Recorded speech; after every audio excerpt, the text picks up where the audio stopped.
नमस्कार किसान भाइयों, हमारे चैनल पर आपका स्वागत है।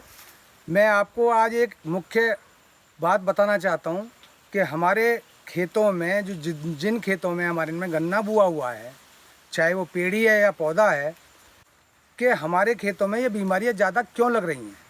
उसका मुख्य कारण क्या है?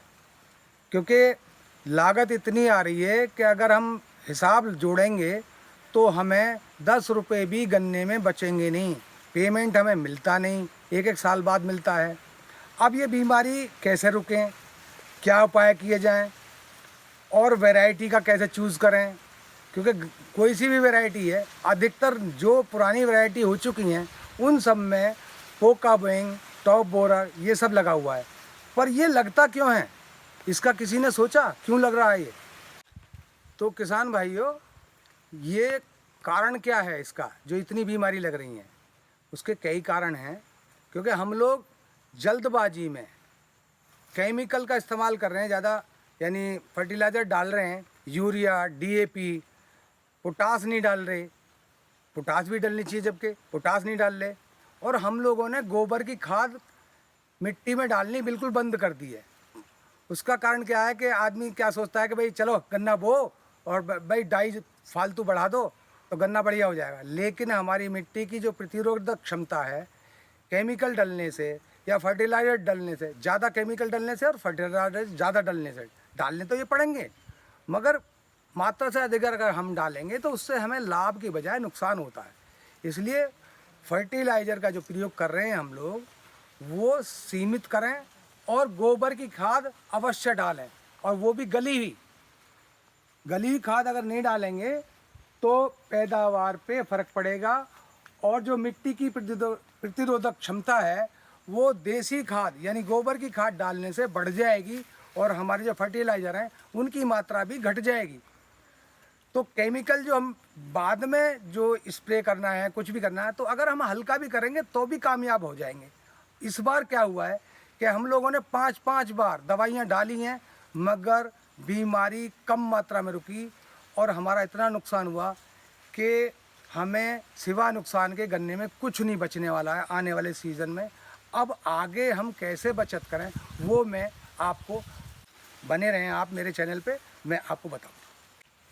किसान भाइयों, दूसरा कारण ये है कि हम अपने पड़ोसी की तरफ ध्यान नहीं देते हैं और अपने खेत में हमने दवाई लगा दी और पड़ोसी ने नहीं लगाई।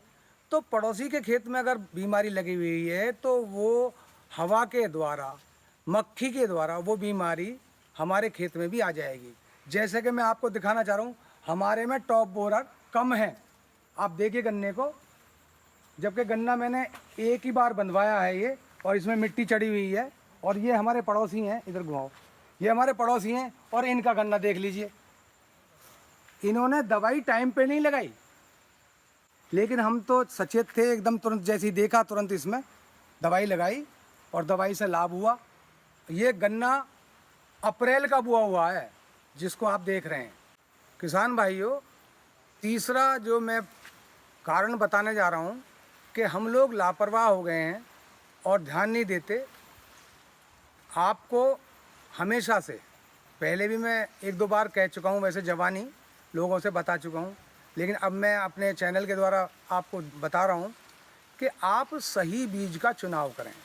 सही बीज का अगर आप चुनाव नहीं करेंगे तो आपको नुकसान होता रहेगा, क्योंकि किसान तो वैसे ही गरीब है। किसान के पास तो बस इतना है, जो छोटे किसान हैं उनको तो केवल तन पे कपड़ा मिल गया, जैसा भी मिला, रोटी सुबह की खाई ना खाई 2 बजे मिल रही है, तो उसको खाना भी टाइम पे नहीं है। बच्चे कैसे पढ़ रहे हैं कैसे नहीं पढ़ रहे वो तो वो जानता है। तो लिहाजा आप सही बीज का चुनाव करें। सही बीज का अगर चुनाव करेंगे तो रोग कम लगेंगे तो ज़रूर, क्योंकि वातावरण ऐसा होता जा रहा है। जब गर्मी पड़नी चाहिए तब गर्मी नहीं पड़ती, तब बारिश होनी चाहिए जब बारिश नहीं होती। तो मौसम चेंज हो चुका है। तो किसान भाइयों, आप बीज का सही चुनाव ज़रूर करें। अगर आपके पास ज़्यादा बीज नया लेने की क्षमता नहीं है तो आप थोड़ा थोड़ा लेके बोलें या आगे को बोलें। किसान भाइयों, आप ऐसे ही हमारे चैनल से जुड़े रहें और मैं आपको नई नई जानकारियाँ देता रहूँगा, और हमारे चैनल को आप सब्सक्राइब करें। धन्यवाद।